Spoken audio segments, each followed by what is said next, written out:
अरे green coffee आ गई है मेरे लिए। ये ग्रीन टी पिएंगे क्योंकि आज मेरा गला बहुत ख़राब है। तो गले की खराश को ख़त्म करने के लिए बड़ी अच्छी चीज़ है। इसको सिंपली इसको मिक्स करते हैं। इसमें वो भी डाला हुआ है इलायची वगैरह। अभी आपको इसका टेस्ट बताएंगे कैसा है।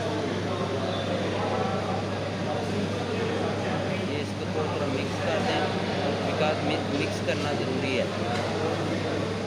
यहाँ पे फोकस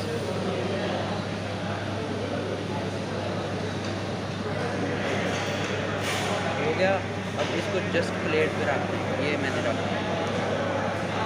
अब मज़े की ग्रीन टी है, देखते हैं इसका टेस्ट कैसा है।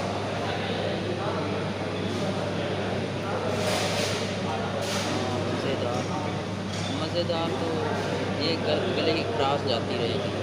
इस तरह लग रहा है जैसे हकीम की ना कोई ख़ास हकीम का बनाया हुआ नुस्खा होता है।